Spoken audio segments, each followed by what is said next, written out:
Hoje a gente vai mergulhar de cabeça em um dos filmes mais explosivos da carreira de Quentin Tarantino. Olá, eu sou o Gustavo Brasil, sejam muito bem-vindos ao canal Cineguga. Hoje eu vou falar sobre esse filme e tá recheado de spoilers nesse vídeo, então eu acredito que você já tenha assistido ao filme porque é um filme antigo e tal, é um jovem clássico, né? Não tem nem 20 anos o filme, mas ele é um clássico pra mim. Inclusive ele faz parte do top 10 filmes da minha vida. Então sejam bem-vindos à Anatomia de Django Livre.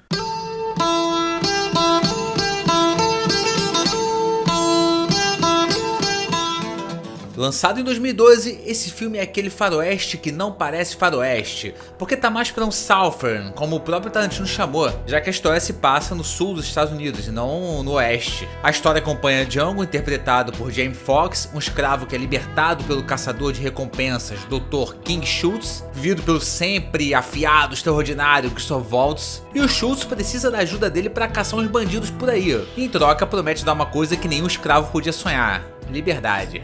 Só que o Django não quer só andar de cabeça erguida, ele tem uma missão muito mais pessoal: encontrar e resgatar a esposa, que tá presa na fazenda de um homem cruel e elegante chamado Calvin Candie, interpretado pelo Leonardo DiCaprio num dos papéis mais intensos da carreira dele, talvez seja o mais intenso. E a partir daí, a história se transforma numa viagem sangrenta, cheia de ironias, diálogos cortantes, explosões de violência, no melhor estilo Tarantino, né, meu nobre? E no meio disso tudo ainda tem Samuel Jackson roubando a cena como Steven, o braço direito de Candie, mas que na prática é um dos vilões mais assustadores da trama. And why is you crying? You scared me. Why is I'm scaring you? Because you scared. A ideia desse filme nasceu do amor antigo do Tarantino pelos western italianos, principalmente pelos filmes do Sergio Corbucci. Ele sempre quis brincar com esse gênero, só que em vez de olhar para o oeste americano, ele apontou a câmera para o sul, bem no coração da escravidão. Era uma ideia ousada e arriscada, até porque não tem como falar desse período sem cutucar feridas profundas. E mesmo assim, a Weinstein Company topou bancar a loucura. Tarantino já vinha de sucessos como Kill Bill e Bastardos Inglórios, Killing Nazis. e os estúdios sabiam que com ele até polêmica vira lucro. A pré-produção foi uma verdadeira dança de cadeiras. Tarantino já tinha escrito o papel de Schultz pensando no Christoph Waltz, isso fica claro, né? Mas a escolha do Django foi um parto, cara. Pra quem não sabe, o Will Smith foi a primeira opção, mas ele recusou por achar que o personagem não era o verdadeiro protagonista. E parece que outros nomes circularam, como o Idris Elba, o Tyrese Gibson, inclusive tem o teste do Tyrese Gibson disponível no YouTube. Filha da puta! Terrence Howard também, até que o Jamie Foxx entrou na jogada e trouxe aquele equilíbrio perfeito de intensidade e frieza. Pra mim não teria ator melhor pra fazer esse papel. All you black folks, I suggest you get away from all these white folks. E olha só, Leonardo DiCaprio também topou se arriscar. Foi a primeira vez que ele encarou um vilão de verdade, sem freio moral, e como a gente vai ver mais pra frente, ele mergulhou de corpo e alma nesse papel, chegando a sangrar de verdade em uma das cenas mais lembradas do filme. O roteiro foi escrito pelo próprio Tarantino e é ao mesmo tempo uma carta de amor ao faroeste e um tapa na cara da história americana. Ele pega um tema pesadíssimo, que é a escravidão, né, e transforma numa fábula de vingança estilizada até o osso. A violência exagerada e quase cartunesca funciona como catarse. Cada tiro disparado é um grito preso, cada banho de sangue é uma resposta ao horror real que a escravidão causou. Mas não é só isso, né, a relação entre o Schultz e o Django é o coração da narrativa. Inclusive você vê que é um filme muito brutal. Pra mim talvez seja o mais violento, mais pesado da carreira do Tarantino, mas ele tem toda uma sensibilidade na relação dos dois. O Schultz enxerga a humanidade em Django quando ninguém mais vê, e esse respeito cresce até virar amizade. Quando o Schultz se sacrifica no final do filme, não é só uma virada no roteiro, é a tocha da justiça passando de uma mão pra outra. I'm sorry. I couldn't resist. O Tarantino é muito bom também em esticar o tempo. O jantar na fazenda lá, Candyland, é uma aula de tensão. A mesa vira um tabuleiro, cada palavra é um movimento de xadrez, e quem parece que tá no controle não é quem realmente manda. O vilão de fato não é só o Candie, mas é o Steven, o escravo que se tornou cúmplice do sistema. Isso é o Tarantino cutucando o público. Às vezes o inimigo não veste a máscara óbvia. E claro, o arco do Django é o mais clássico possível. Começa como homem acorrentado, encontra um mentor, perde tudo no ponto mais baixo da história e no final explode literalmente a prisão que aprisionava ele. É a jornada do herói embebida em pólvora. You may think he's a sweeter guy, always takes his time.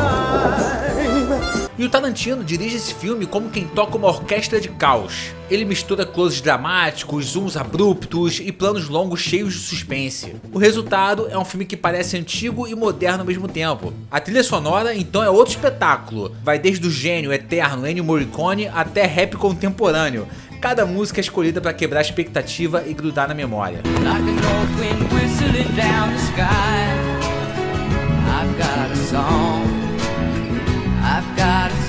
I need 100 black jokers for 100 bad men, 100 black grapes so I can lay their ass in. E olha, por exemplo, a chegada deles em Candyland.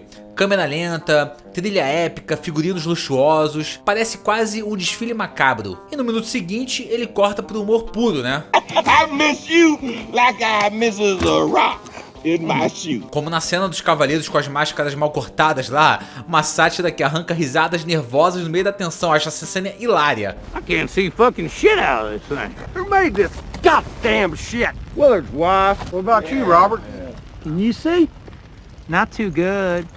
I mean, if I don't move my head, I can see you pretty good, more or less. But when I start riding, the bag's moving all over, and I'm riding blind. Anybody bring any extra bags? No, nobody brought an extra bag. We have to wear them when we ride. I can't see in this fucking thing. I watched my wife work all day getting 30 bags together for you ungrateful sons of bitches, and all I can hear is criticize, criticize, criticize. We all think the bag was a nice idea.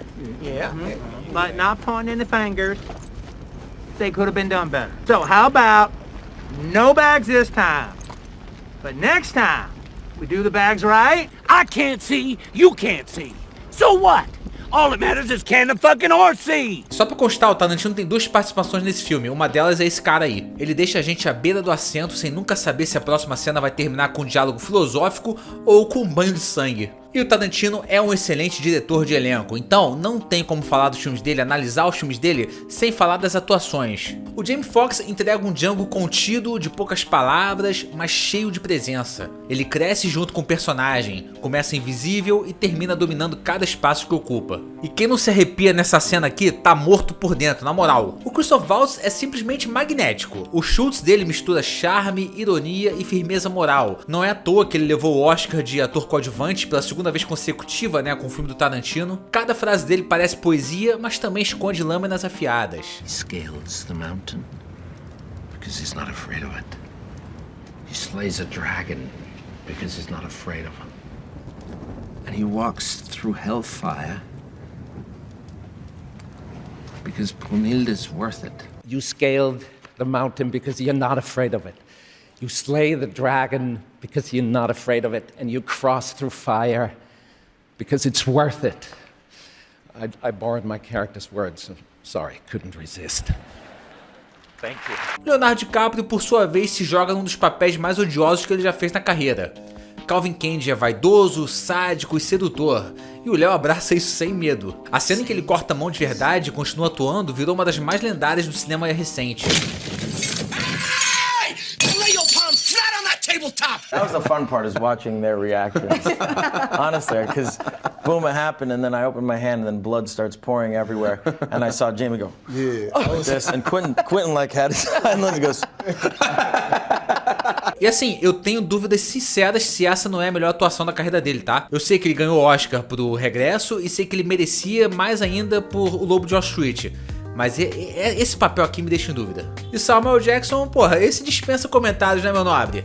O Steven é uma presença quase demoníaca, o verdadeiro cérebro por trás de Candyland. Ele incomoda, assusta e revela uma faceta cruel do poder, quando o oprimido ajuda a manter o opressor no trono. Agora vamos falar de umas curiosidades aqui, né? O título é uma homenagem direta ao Django de 1966, que foi estrelado pelo Franco Nero. Inclusive o Franco Nero faz uma participação numa cena crucial sobre o nome dele. Django. Can you spell it? D-J-A-N-G-O. The D is silent. I know. Eu falei do Tarantino naquela cena da KKK, só que também tem essa cena daí, que ele realmente aparece com a cara limpa. E parece que o Christoph Waltz chegou a cair de um cavalo nos ensaios e quase ficou de fora das filmagens de ação, mas deu tudo certo. You silver-tongued devil, you. E é claro que esse filme não passou sem ruído, né? Teve suas polêmicas, todo filme do Tarantino tem. O uso repetitivo da palavra com N incomodou muita gente, incluindo o próprio Spike Lee, que acusou o Tarantino de exploração. Outros defenderam que o termo era necessário para retratar a brutalidade da época sem filtro. Eu concordo com essa afirmação aí. Inclusive foi até suavizado pro filme, porque era muito pior na vida real. E a violência também gerou discussão. Alguns acharam que transformar a escravidão em espetáculo sangrento era de mau gosto. Outros enxergaram justamente o contrário, que a estilização era uma forma de vingança simbólica contra séculos de opressão. Eu tô desse lado aí também. De um jeito ou de outro, o filme cutucou feridas que Hollywood sempre tentou esconder. E com um orçamento de 100 milhões de dólares, o filme arrecadou mais de 425 milhões pelo mundo. Foi um dos maiores sucessos da carreira do Tarantino, além de garantir 2 Oscars, né, melhor roteiro original e melhor ator coadjuvante pro Waltz, como eu já falei. Ou seja, crítica e público, todo mundo se rendeu, cara. E pouca gente sabe, mas o Tarantino chegou a cogitar uma sequência de Django Livre, tinha até uma ideia de um crossover com Zorro chamado Django Zorro, que acabou virando só roteiro engavetado, e tem história em quadrinho com esse crossover aí. Vale dizer que Os Oito Odiados, que foi o filme seguinte, nasceu de restos desse projeto. Inicialmente o Django poderia estar naquela trama ali, mas o Tarantino achou que o personagem não se encaixava e criou uma coisa totalmente nova. E que eu prefiro também, né? Acho que nem todo filme tem que ter sequência.